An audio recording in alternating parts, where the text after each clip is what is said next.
Y como es habitual, a esta hora ya tenemos, ¿no? Y saludamos al doctor Herbert Cuba García, médico especialista en política de salud pública, comentarista del portal de Opinión El Montonero y comentarista habitual en RCR, Red de Comunicación Regional. Doctor Herbert Cuba, qué gusto saludarlo, muy amable.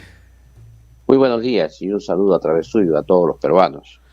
Antes de comentar su reciente artículo, ¿no? La falacia de la gestión exitosa en los medicamentos, echemos una pincelada, porque si no vamos a perder la costumbre sabatina, ¿no? De fin de semana, ¿no? De analizar los temas del contexto político, ¿no?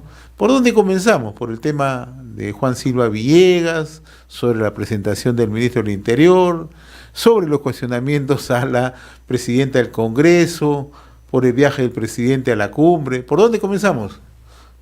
Yo creo que podemos empezar con el viaje del presidente a la cumbre, que es un tema esencial para el país, porque el Perú ha asumido una posición internacional distinta a lo que se esperaba, porque como todos sabemos, el gobierno de los Estados Unidos para esta cumbre se ha reservado el derecho a admisión y por lo tanto no invitó a 3 países. Y luego, hay que recordar que fue Cuba, Venezuela y Nicaragua. Y luego se solidarizaron con ellos otros países, como es el caso de México y el caso de Bolivia. Y luego otros hicieron algunos comentarios en la misma cumbre de rechazo a ese derecho que tiene Estados Unidos de reservarse a quien invita por ser anfitrión. Pero creo que ahí también el Perú no se situó en una posición estratégica luego de haber llegado a la cumbre, porque ya al ir a la cumbre sin mayores comentarios, se ha separado un poco de los países no invitados y de los países que se solidarizaron con ellos y se ha alineado en la línea, se ha alineado ya detrás del aliado estratégico que el Perú tiene desde el año 2006, que es los Estados Unidos de Norteamérica. Interesante lo que usted señala, ¿no? Porque en otras circunstancias, con seguridad, esto hubiera servido para pedirle una explicación a Cancillería el por qué no hubo un pronunciamiento claro, por qué se asistió a la cumbre y por qué no se podía asistir, ¿no? Eso hubiera sido en años anteriores. En esto ha pasado, como que dice, por agua fría, ¿no? Agua tibia, ¿no? El presidente llegó, pero tampoco ha hecho si se quiere, ha dado una explicación sobre un tema central, ¿no?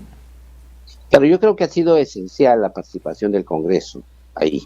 El debate que se llevó al interior del Congreso sobre el tema creo que ha sido sumamente importante al momento de darle autorización para ese viaje. Recordemos que habían posiciones en que no se le dio autorización hasta los que decían que sí hay que darle autorización.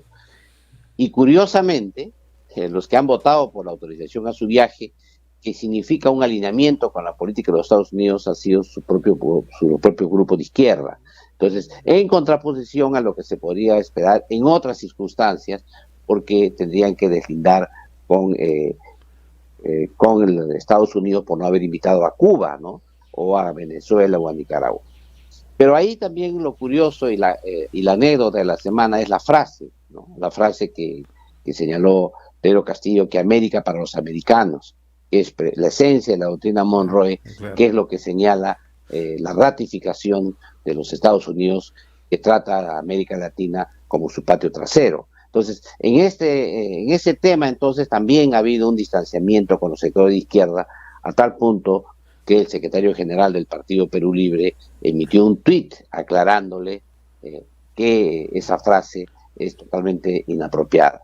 Ahora, lo cierto es que analizar si... Ahora, esa frase no fue casualidad, ¿cree usted? Esa frase ha sido elaborada y lista para el discurso.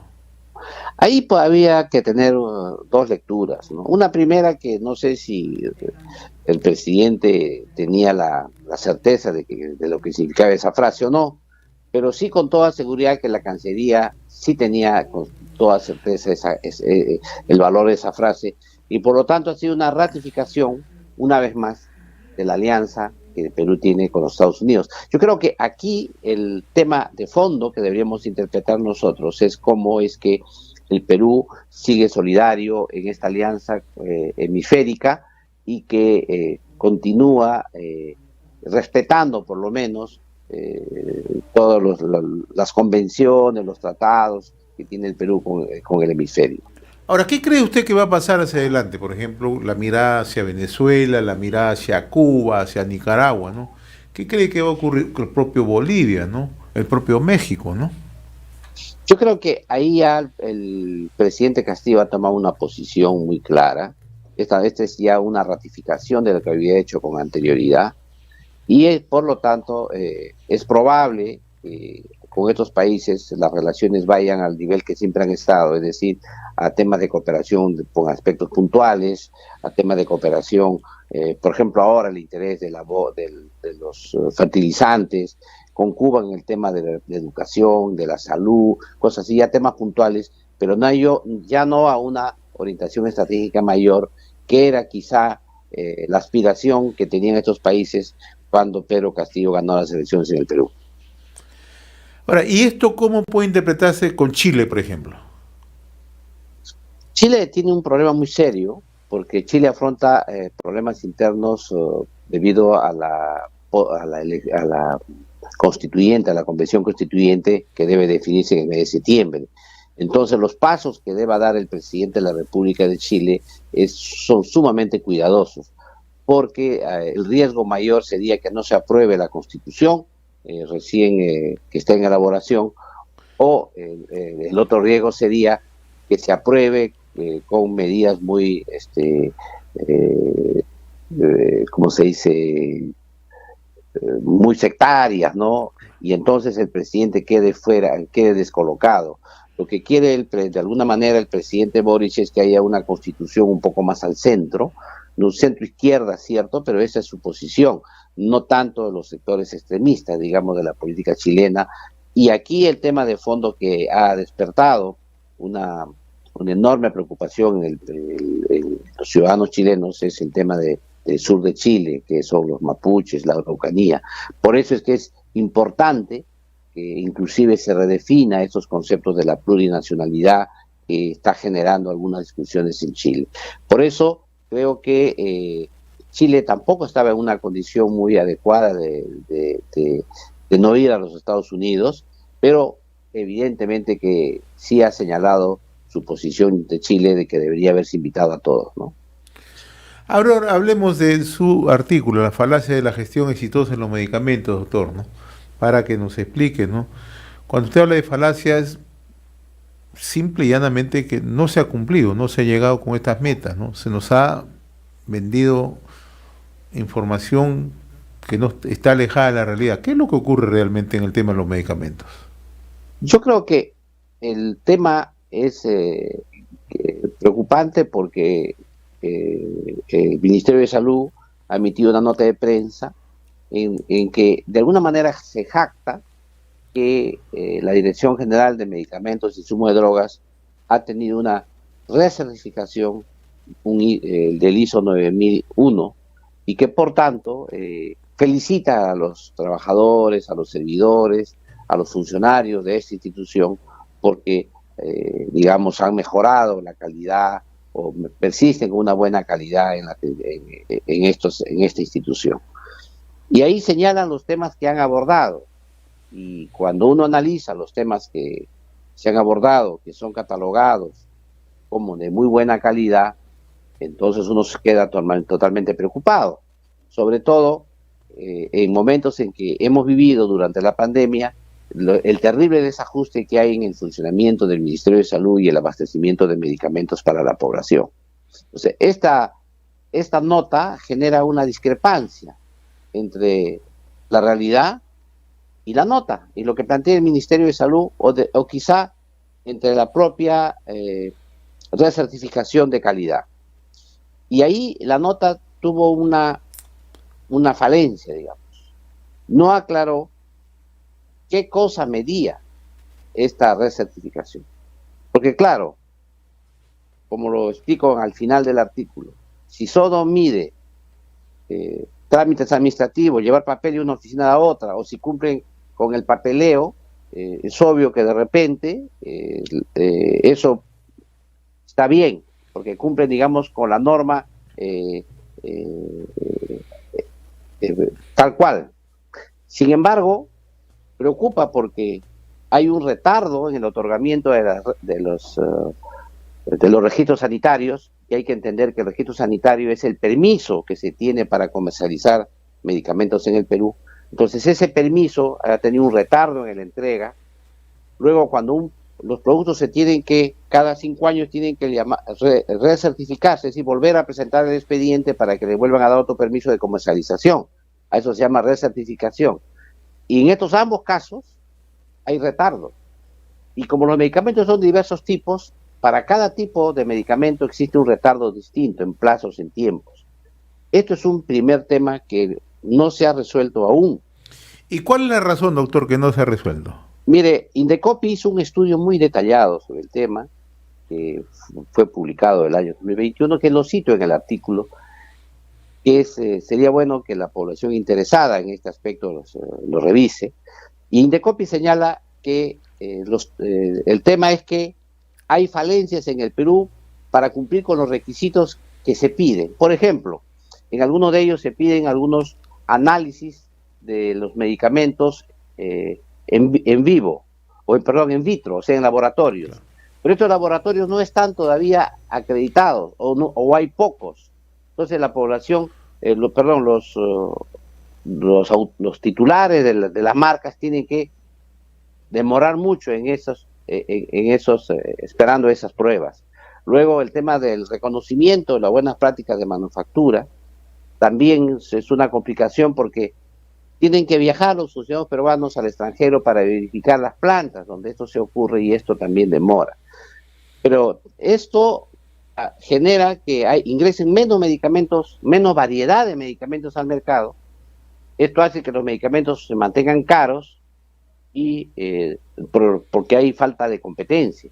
Este es un tema que el gobierno está en la obligación de resolver el más breve plazo.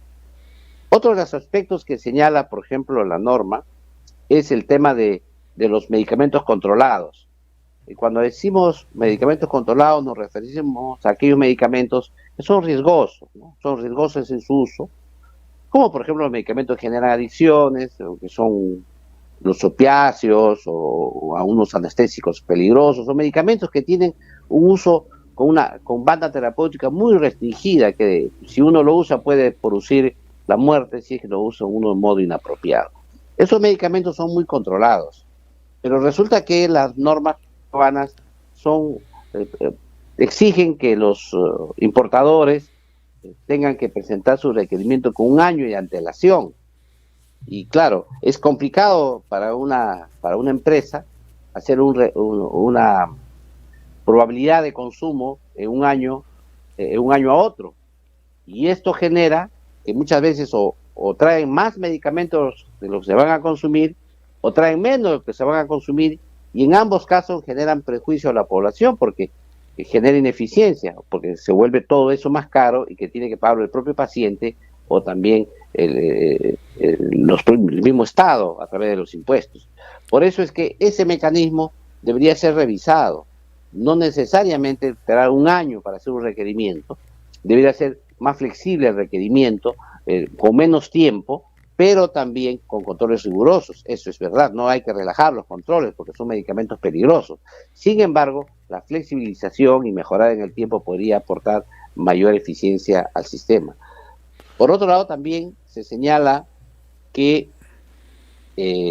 existe un centro de información técnico-científica que está muy bien, que funciona maravillosamente bien. Sin embargo, cuando uno revisa la página web, encuentra pues que un boletín de enero de este año, que sobre todo habla de las vacunas autorizadas por el Perú, dicho de paso que es una comunicación que existe en todo, por variada información, y por otro lado, que no está acceso, toda la información que contiene solamente sirve para la dirección general o para algunos funcionarios que tienen ahí acceso a esa información, y no sirve para el gran público o para la población en general. Es decir, eso también es un gasto que hace enorme el Estado, que solamente redunda en beneficio de algunas personas, pero no en el beneficio colectivo que esto debería tener. Entonces, yo creo que eso también llama la atención, que no se pueda mejorar ese centro, porque debería estar al día en su información y dar información abierta a toda la población. Doctor, en su artículo usted también menciona el aspecto que está relacionado al control y vigilancia de anuncios publicitarios, ¿no? ¿De qué manera esto tiene incidencia? Mire, los medicamentos, por la naturaleza del bien que se promueve, tiene que tener una promoción ética, muy cuidadosa, porque no se puede promover el autoconsumo, la autorreceta y el uso abusivo de los fármacos. Entonces, para eso hay dos instancias que comparten esta labor. Una de ellas es Digemit, que es la que hace una vigilancia bien amplia de todo lo que sale como propaganda, como publicidad, etcétera, y ellos revisan, hacen la denuncia, funcionan aquí como una especie de fiscal, ¿no? Hacen la denuncia, ven exactamente qué es lo que se está violando, envían cartas a los titulares, digamos, los títulos, sea a los laboratorios o los empresarios que están haciendo esta propaganda, para que corrijan. Si eso no ocurre, lo que hace Digemit es denunciar a Indecopi. Y es Indecopi quien hace el procedimiento administrativo sancionador de las empresas que incumplen esto. Aquí, ¿qué se espera? Que Indecopi haga un buen estudio y que denuncia que haga Indecopi, perdón, Digemit haga un buen estudio y que la denuncia que hace Digemit sea acogida por Indecopi y que tenga finalmente un resultado sancionador. Lo que no estaría bien es que haya muchas denuncias que haga Digemit y pocas sanciones que haga Indecopi. Es decir, que haya muchas denuncias que son innecesarias o son denuncias que de alguna manera lo que hacen es complicar la función de Indecopi. Esto debería tener una relación uno a uno, ¿no? Yo denuncio y muy buena hecha la denuncia y el procedimiento lleva a un procedimiento sancionador. Pero esto en realidad debería funcionar muy bien, ¿no? Lo que se señala es que hay muchas denuncias que a veces son exageradas y que, como es Indecopi que finalmente decide, se hace más denuncias de lo que debería hacerse y Indecopi termina archivándolas. Este tema hay que verlo en su integridad porque es un tema muy sensible para un tema esencial de la política sanitaria, que es la regulación adecuada de esta propaganda para evitar que logre el sentido contrario, que es fomentar la automedicación y el uso irracional de medicamentos. Doctor Heber Cuba, como siempre muy reconocido por esa comunicación habitual a través de la semana en RCR, Red de Comunicación Regional. Te quedo muy agradecido por su atención siempre con RCR, muy amable. Muy agradecido y esperamos que el Ministerio de Salud aterrice, nos haga ver la realidad, nos dé una información en detalle mayor para que estos temas, este entusiasmo exagerado no se repita, porque es evidente que hay una escasez enorme de medicamentos en el país y el suministro no llega a todos los peruanos. Muchas gracias, don José Hernández, y un saludo una vez más a todos los peruanos.